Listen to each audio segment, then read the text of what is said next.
Hey everyone, this is Hero Autonomite 2011. Welcome back to more Crash Twinsanity. In the last episode, Cortex tried getting his revenge on us with mixed results.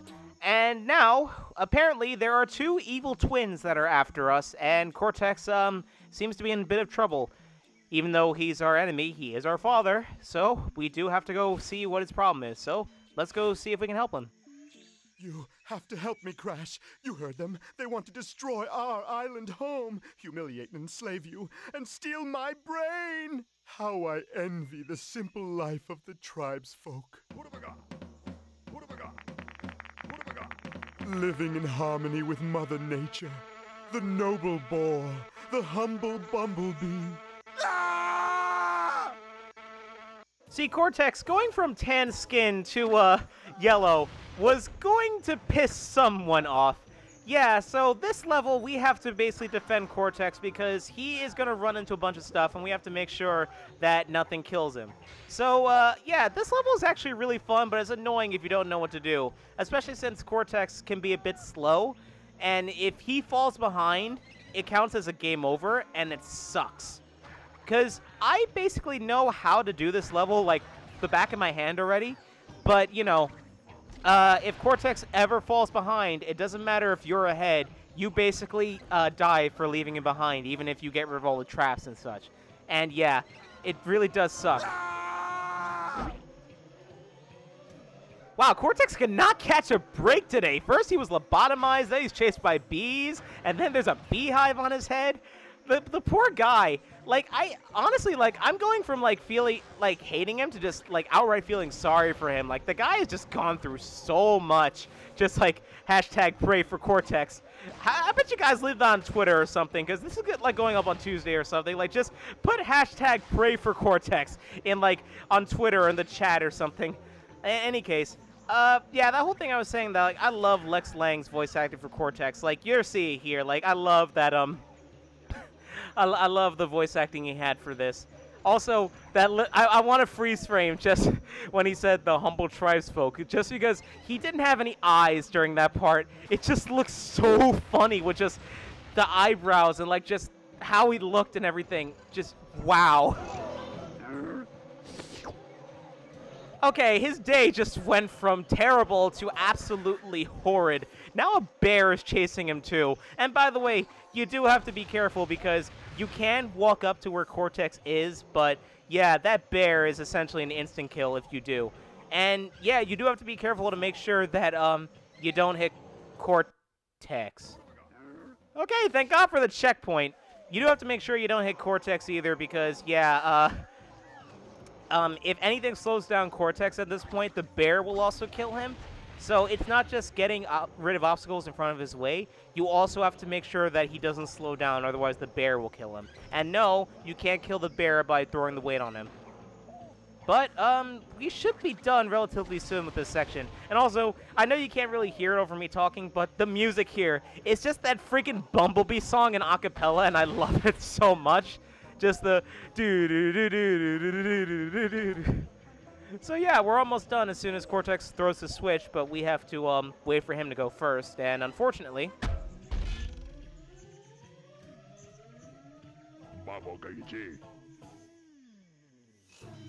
For you Hard Time Crash viewers, you guys should also know that that's Papu Papu, the first boss of the first game, and yeah, he's back in this game, but again, I didn't know that was a pit.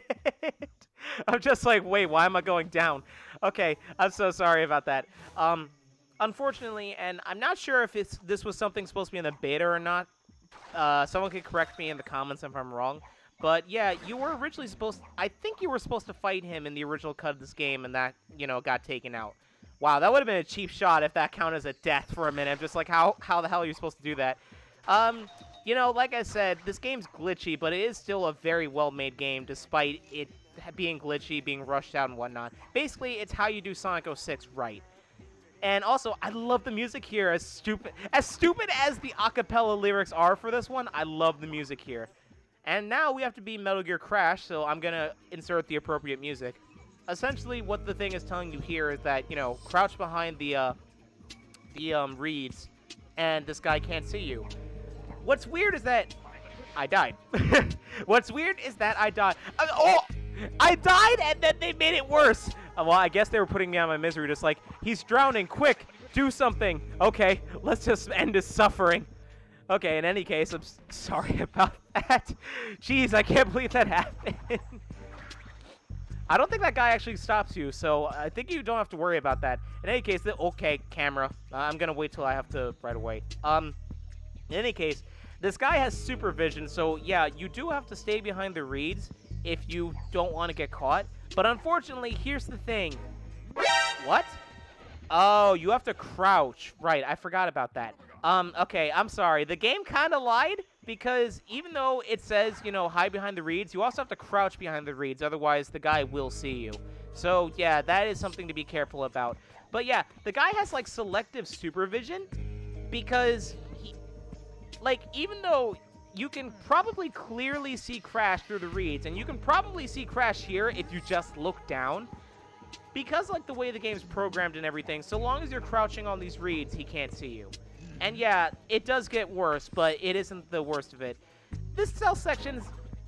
This is only, like, the first of, like, 2 stealth sections in the game, and they're not bad, but they're not really that enjoyable. But if anything, I do give them a bit of slack because they are funny. And yeah, be careful, because there isn't a cutscene to let you know that this guy is going to be watching you. Okay, so you got to activate this, and then get behind the reeds as soon as possible, or you can die, and he's going to end our suffering again. I'm sorry, I love that. He just ends our suffering.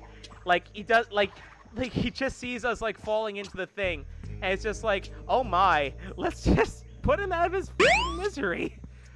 Okay, so yeah, we want to activate that TNT, and just be very careful on the way back. They do give you a bit of leeway going back, but not completely. So don't think that, like, you know, you're going to be completely safe if you don't hurry. Okay. Oh, what? Okay, I would like to point out that none of those spears hit me.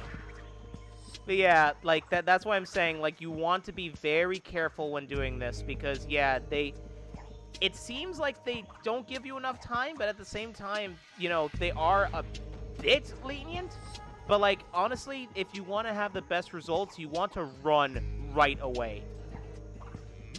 You can kind of hear the cue, too, but, like, I can't hear it. I can't hear it just because, you know, I'm playing the game. But like, the cue for you is if you hear a that means that he's looking at you. But, yeah, you hide in the... What? It didn't work? None of those hit me.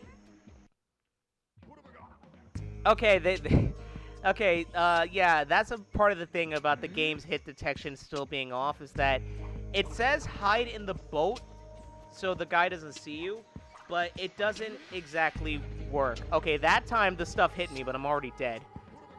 Wow, I am, like, running out of stuff to say already, and it's only the beginning of, like, this level.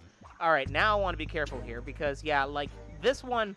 You know, it's the shortest just because of all the stuff that you have to do, but it's still kind of obnoxious. And even though I jumped right in front of the guy's face, he doesn't see me. And this one, be careful, because again, you know, you can hide behind the fences, but you have to be right behind the fences. So this one is a bit tricky. Ow. Okay, I'm sorry about that. I had a burp too. Like, wow, I'm trying to, like, keep myself hydrated while talking and everything, but okay. Just be very careful here, because also these things do hurt. Alright, I thought I wasn't going to make that one. Alright, so, now, here's the thing. The gems for this area. They're honestly really weird. I think we have... Okay, we have 2 of them. I believe there are 2 here, and the ones here... Ow! Okay, thank God for the checkpoint. Yeah, the gems here are really weird. So, I'm going to go for the first... Okay, that was close. I thought that thing hit me. I'm going to go for the first gem here because, well... Ow. Oh, I thought that thing was going to blow up the TNT. I'm sad. Yeah, if you're suicidal, you can go for those lives over there, but I wouldn't recommend it. So, is there anything on this boat? No? Okay. Okay, there's only 1 gem in this area. I'm sorry, I lied. There's only one gem in this area, but getting it is really, really weird. You essentially have to play skip rock, so you have to spin these rocks over to the nitro, which, yeah, you can see the hit detection. Like, the rocks respawn, but the hit detection is really weird. I got it on my second try! Okay. Okay, so that's the first part of that done. The second part is this. Yes, Crash has a drop shadow, so you don't really... So, you know, it's not like Sonic the Werehog. But, yes, getting to this is honestly one of the hardest things to do. And I love how I said, like, oh, it's the hardest thing to do. And I got it on the second try. Although I died now. But thankfully, I keep the gem after I die. So I can just say screw that, and I can just continue with the level. So we got to do a bit of a platforming. Okay. So, yeah, I'm going to switch the controls really quick as soon as we get out of here because this inverted camera is kind of bothering me. And I thought it wouldn't, but, you know, I haven't played this game in a while. So we go in here, and I want you to quickly listen to the music here.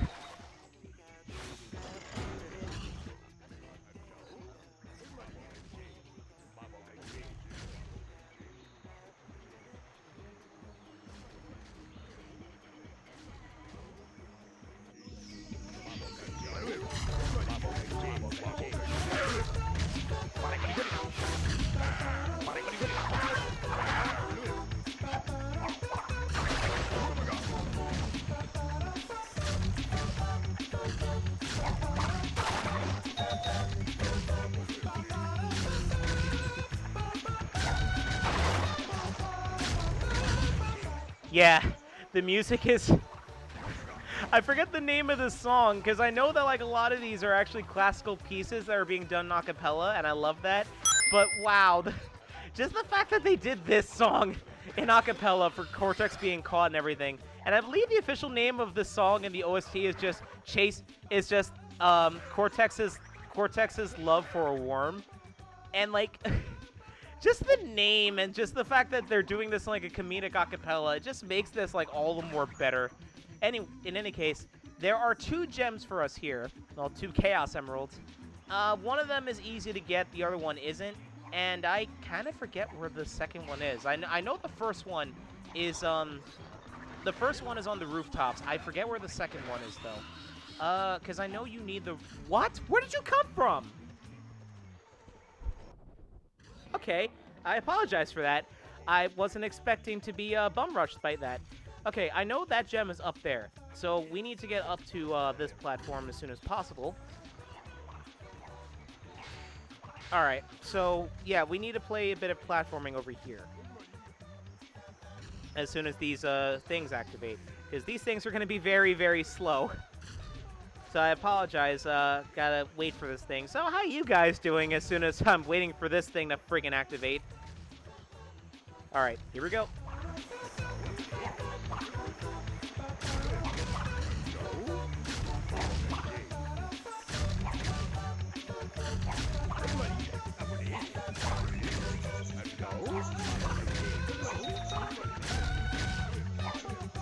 Okay, I remembered where the other gem was, and I'm sorry for being quiet, but I actually had to focus a bit because, you know, there's a sound cue to those platforms opening up, and I had to pay attention to it because they're kind of unforgiving when it comes to that.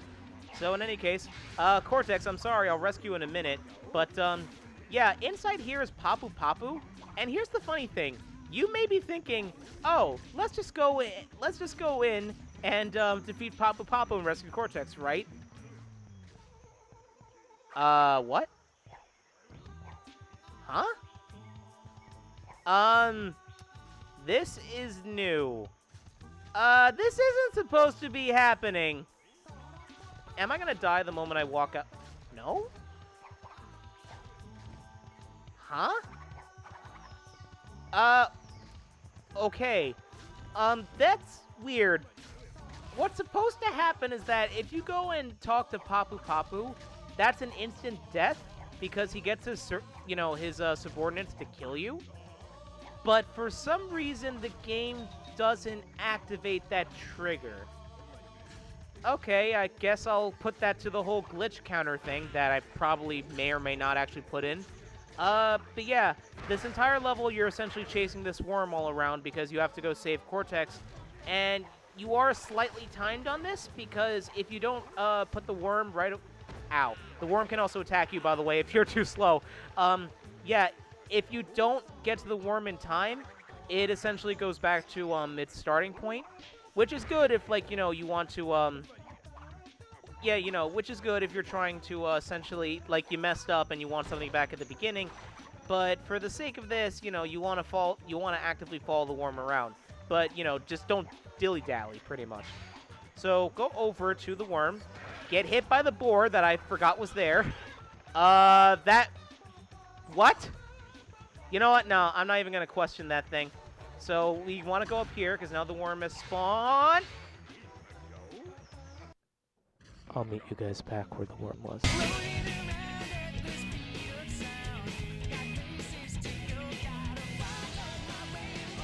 Okay, we're back. That boar glitched out again, by the way, just letting you guys know. Can you please just hit the... Or the worm can hit me. So we hit this worm, and then we just go over to finally rescue Cortex. And by the way, it doesn't matter which side you get. Cortex will be safe on either side.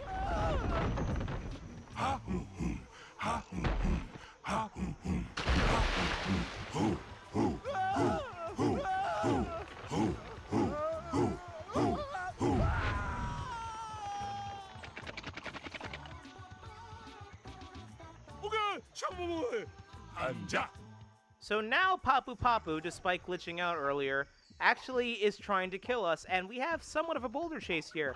This isn't the only one we get in the game, but this one definitely is at least the most realistic, I guess, that we're being chased by, we're being chased by, well, I don't want to say Native Americans, because there's no America in Crash, but I don't know what they're called. In any case, no!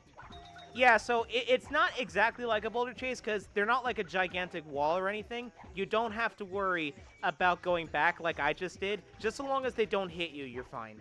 You can also just run in the mid... Or you can make a liar out of me, game. That too. So, okay.